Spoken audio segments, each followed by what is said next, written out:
Today is our final solo shot of the 2021 MLB season, which could be sad because I do enjoy talking to all of you each and every morning. It's been a delight all year long, but it also means we got playoffs just around the corner. And for me personally, I am pretty jazzed about this year's playoffs. There are a lot of exciting players who I enjoy watching play baseball just around the bend. So that does make up for quite a bit. So a little bit of sad, but also a lot of happy with the playoff baseball bound to come. And the good thing is, we get a little teaser of it this weekend with some high impact games across the board that are going to mean a lot. And there's still a lot of chaos left to unfold. So we are going out on a high note and talking about what should be a fun night of baseball for tonight. Welcome on into the solo shot. That's right here on the FanDuel Podcast Network and numberFire.com.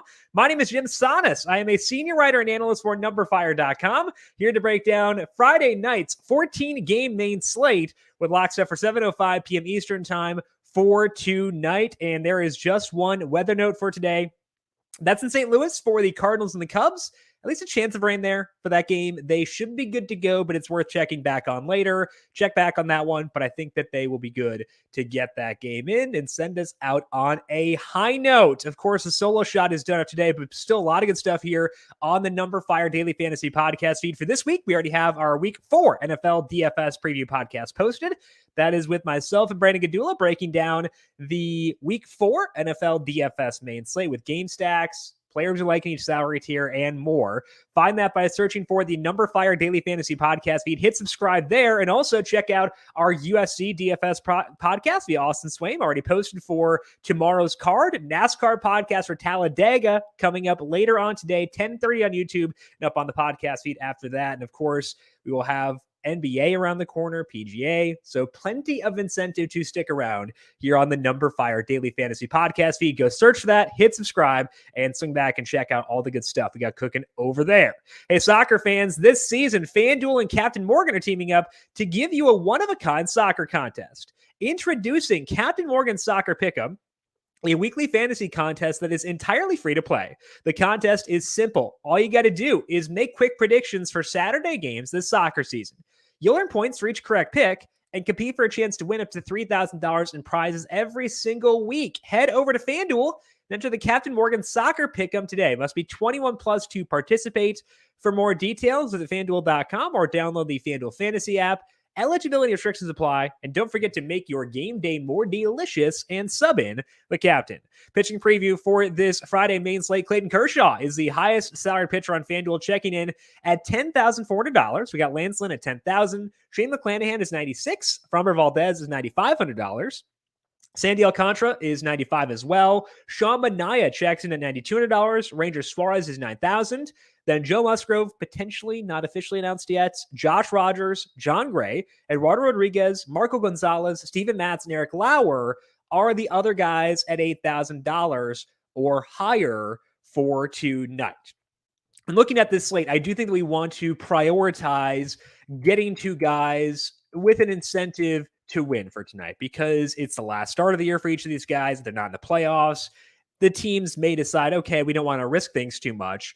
We're going to pedal things back, let them be a bit shorter and stuff like that. That is a legitimate risk for these pitchers for tonight. So my goal is to try to find pitchers I can tolerate who are in high leverage situations. And I think that we got a couple of those for tonight. Starting off with one I think is a bit risky, but I do like quite a bit. That's Nestor Cortes. Cortes is $7,900 facing the Rays tonight. So a very low salary, lets you go nuts with your stacks. And I think that he sets up pretty well. He's facing the Rays, and they've got power in the lineup, but they also have home field locked up. They may give some guys some time off for tonight to rest up before the postseason begins, and they do like to strike out. That gives us wiggle room, I think, here to use Nestor Cortes for tonight. Cortes has been very good. He has lowered his slider usage over his past 8 starts, and it's led to some great peripherals. He has a 3.74 skill interactive ERA with a 29% strikeout rate. That 29% strikeout rate for Cortes is actually the second highest on the main slate in each pitcher's most relevant sample. And as mentioned, the Rays, more than happy to oblige in the strikeout category. They strike out at a 24% rate against lefties. That means that there is a path to upside, and Cortes has shown he can have upside. He had 11 strikeouts against Baltimore. He had 7 4 other times in his past 8 starts. So he can have a ceiling, and it could come in this specific matchup. I do still worry about the floor because he could get yanked if he struggles, because it's basically the playoffs right now. And we do see teams be a bit more aggressive in pulling their starters when we have the situation. So that's a risk here with Cortes. I still think he's worth it. I am willing to roll him out there, even in a high leverage spot, because I know they'll be pushing him when they can. If he's doing well, they're going to keep him out there. There is risk about the bullpen coming in here, but I think he's worth that risk. So to me, Nestor Cortes is a top-ranked pitcher for today. It's a similar situation for Eduardo Rodriguez, where it's a must-win game. He's pitching decently well.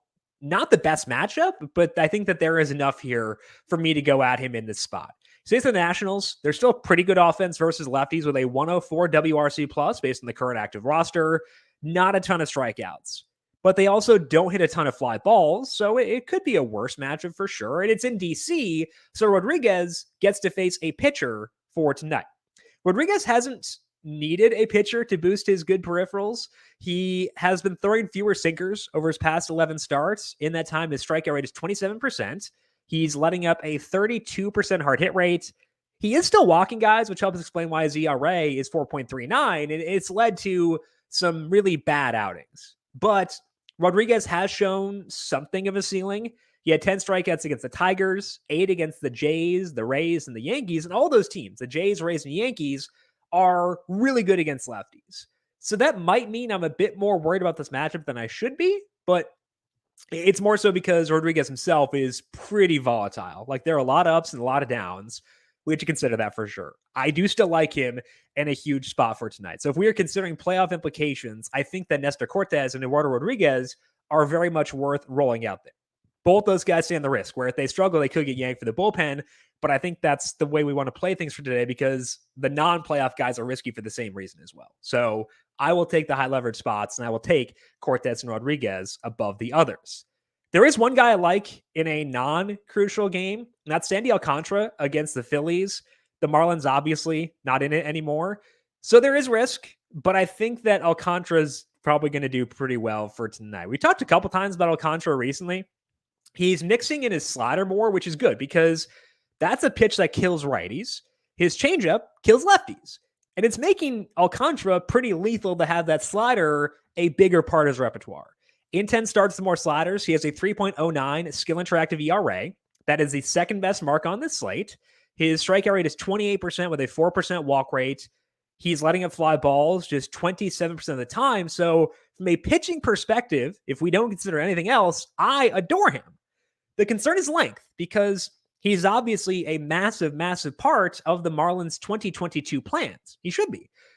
He did go 114 pitches 4 starts ago. He went 103 2 starts ago. It was 87 last time out, which could be a concern, but that was still 6 innings, and he struggled a bit in that game against a very good Rays team. So I don't think 87 is an indication that they're going to fully pull back the reins in this final start. The Phillies, not a great team against righties to begin with, and now they're probably not going to be super locked in after having been eliminated. So among the non-playoff guys, I would put Alcantara at the top of my list at $9,300. I will say I did consider Ranger Suarez before the Phillies game last night, because if they had still been in contention, Suarez could have been a good option. If you think that they'll let him go long, I would say Ranger Suarez is in play in the same game against the Marlins. But given that they're now done, I am wary of the Phillies for sure on both sides, because that could be pretty gross given the way the season ended. So Suarez in play if you think that they will give him a full leash for tonight. So again, pitchers for today: Cortes, Rodriguez, and Alcantara. As far as the stacks, the Blue Jays, another team that needs a win for tonight, and they're basically facing a bullpen game for the Orioles. I'm guessing that will mean a lot of Thomas Eshelman, but either way, we want to stack the Jays here. The bullpen has been terrible this whole year for the Orioles. Their active roster ERA is 5.15. So overall, we can target them in a bullpen game. If it's Eshelman specifically, we can feel even a bit better. He has a 7.20 ERA this year. His skill interactive ERA is 6.07. Strikeout rate is down below 10%. And Eshelman also struggled down to AAA. So whether it's a true bullpen game or one where Eshelman is kind of like the bulk pitcher after an opener, I think we should feel good about the Jays for tonight. And we have the salary to get there too. Because again, Cortes is $7,900. You can go nutso with your Blue Jays. So we got the salary. Let's rank the studs on this team. I think it's Vlad first. That part's obvious, but I think we need to prioritize Marcus Semien, number 2. He is a 335 ISO versus righties in the second half this year. That's actually higher than Vlad's mark in this time. So I'm not going to put him above Vlad, but I think they're in the same tier. He has a lower strikeout rate too in the second half. So Marcus Semien playing out of his mind. So he's my number 2 here. Teoscar Hernandez 3rd, George Springer 4th, Bo Bichette 5th, Lourdes Gurriel dealing with a hand injury, and I worry a lot about hand injuries with batters, so that's why he's not higher. He's been playing really well in the second half. I just worry about a hand injury when I've got good options and his salary is up. So that's why he's a bit lower, but the ranking again, Vlad, Semien, Teoscar, Springer, and then Bichette when ranking the Blue Jays studs. I know this is probably going to make your skin crawl, but the Red Sox are a high-quality stack again. They were very frustrating last night for sure, but kind of think we got to go back. They're facing Josh Rogers. We've seen Rogers for 5 starts now, and nothing there that scares me out of stacking against him in those 5 starts. His skill interactive ERA is 5.45. He gets there mostly because his strikeout rate is low at 15%, and Rogers doesn't excel in other spots either. He has a 9% walk rate. The hard hit rate and fly ball rate are both above 40%. That has not translated into bad results yet because his ERA is 2.73, but his expected ERA at Baseball Savant is 5.65. And he's faced some super weak opponents. The Mets are the only team he has faced so far with a WRC plus higher than 83 versus lefties. And even the Mets are below average. The Red Sox, despite their struggles, still have a 103 WRC plus versus lefties. So they're not elite, but they are good enough to stack here. I think it's a really big risk. I know I see someone in the YouTube comments saying, nope, they've burned me all week. I get it, man. I get it. I agree. It's not been fun, but I think that I am fine with it here. I think it's necessary in this spot. So we're going to hold our noses and go back to the Red Sox one more time for tonight. As far as the guys within the stack, I would be pretty surprised if we see Kyle Schwarber out there, given there's no DH for tonight for the Red Sox. So that could open up a spot in this lineup, or I'm hoping Bobby Dahlbeck gets in there because I do want to use him. But we've seen Kike Hernandez's salary decline a bit. He's $3,400 tonight. I don't think that salary should be going down. He's kind of been the one guy. He and Renfroe have been the 2 guys who have been like actually putting up good numbers this week. Kike has a 220 ISO against lefties with a 44% hard hit rate. Not many strikeouts. He's not as sexy as JD Martinez or Hunter Renfroe, but I think he's a good player against lefties. So I will seek him out tonight. Kike did go deep last night. So thankfully he was the one guy coming through for us. Renfroe and Martinez went deep a couple nights ago. So it's been gross overall, but at least these guys specifically are paying off. The guys we're focusing on against lefties are still coming through. I do want Dahlbeck in there. We'll see if he plays for tonight, but the Red Sox, as much as it may hurt and not feel fun, I think I want to go back there once again for tonight. Now, because this is the final solo shot of the year, of course, I have to take advantage and talk about my Minnesota Twins for this slate. They're facing John Heasley tonight. Heasley is a guy I think we can stack against because he's making the leap from Double-A to the majors, and he wasn't bad in Double-A. His ERA there was 3.33, but that's Double-A. The first 2 starts for Heasley in the majors have shown how difficult of a leap that is to go from Double-A to the majors. His strikeout rate is 14%, and that's about half what it was in Double-A. His fly ball rate is 41%. He's letting up hard contact 48% of the time. His ERA is still fine at 3.86, but his expected ERA is 5.72. The Twins have basically been out of contention since May. So they've been playing non-important games for a very long time, but they're still playing hard. We've seen them play well the past month or so. Their WRC plus against righties is 101. They have a 185 ISO versus righties, so they can go deep. Byron Buxton is fully back, so I think it's a good spot to roll the Twins out once again here. Obviously, I'm going to use Buxton. He gave a little wave to the crowd last night, which made me a little nervous because, does he think he's being traded in the offseason? I really hope he isn't. But anyway, got me a little uncomfortable there, but Byron Buxton playing well. Max Kepler, I think, deserves some love here at $2,600. His barrel rate in September is 13.8%. That's very good. That will work. Strikeout rate is 18%. So the power hasn't always been great in this time. You look at the ISO for Kepler, it's not going to blow you away. but I think he can get the job done. I think Kepler is a great value at that number at $2,600. So the Twins, a quality stack for today, lean on the value guys like Kepler, and then go from there, get to the studs like Buxton and others. As far as things to watch for today, did want to touch briefly on Clayton Kershaw. I'm going to have a hard time getting there tonight, despite the fact it is a high leverage game. I'm not sure how long he'll go. That's the big concern.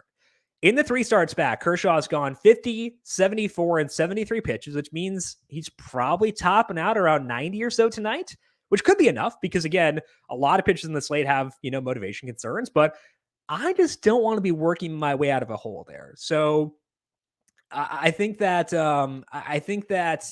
it is scary to pass up Kershaw, but with that salary being that high, with the pitch count concerns, I'm okay missing out on Clayton Kershaw for tonight. I think you can, though, go back to the Dodgers offense if you want tonight. They're facing Eric Lauer. He's doing some good things right now. His strikeout rate is 26% in 9 starts since he's been using both his slider and his curveball a pretty decent amount. So they're a risky stack. That's why they were in the top 3, but he's also letting up a 46% hard hit rate and a 46% fly ball rate.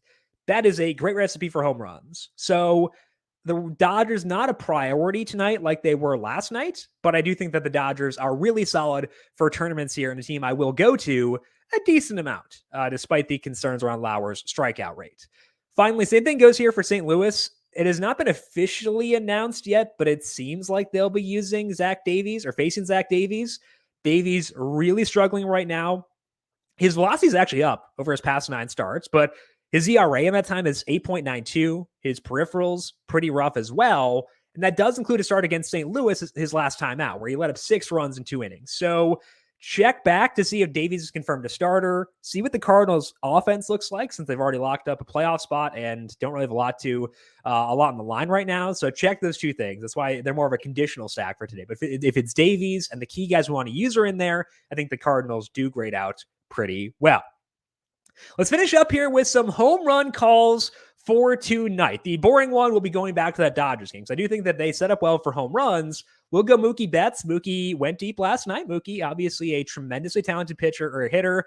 I did consider Will Smith here, just not sure, it's catcher, so not sure if he'll play, but I'll go Mookie as the top dinger call for today. The fun one, we will go to the Twins, talk about Max Kepler. He is a lower salary guy, hasn't shown the best power in the second half, but I think the building blocks for power are there. So home run calls for today are Mookie Betts and Max Kepler. That is all that we have here for today and this year on the Solo Shot. So do want to give you all a big thank you for tuning in throughout the year, swinging by, talking some baseball, chatting both here and at the MLB DFS Q&A. We do have still one more MLB DFS Q&A tonight, 4:30 to 5 p.m. on the FanDuel YouTube, Twitch, Facebook, and Twitter pages. So swing by there if you want to say hi and chat about the Friday night slate. We also have our snake draft for week 4 coming up at 4 p.m. today Eastern on the YouTube, Twitch, Facebook, and Twitter channels with myself, JJ Zachariason, and Brandon Gadula. We are all tied up with 1 win apiece so far through the first 3 weeks. A lot of symmetry there. So swing by there. Of course, as always, a lot of good stuff here on the numberFire Daily Fantasy Podcast feed. NFL Week 4 preview is up. We've got NASCAR, UFC, PGA, NBA just around the corner. So a lot of good stuff and a lot of reason to make sure you're subscribed to the numberFire Daily Fantasy Podcast feed. If you enjoyed listening throughout this year, please leave a rating and review because we do appreciate that as always, and always fun to hear from all of you over there. If you've got questions for me, I am on Twitter at Jim Sannes, JIMSANNES. You can also follow the FanDuel Podcast Network at FanDuel Podcast. Once again, a thank you to everyone for tuning in throughout this year. It's been a blast talking to all of you and looking forward to talking to you once again in the spring after hopefully an exciting postseason and a fun offseason. We'll talk to you all then. Enjoy the baseball. This has been the Solo Shot right here on the FanDuel Podcast Network.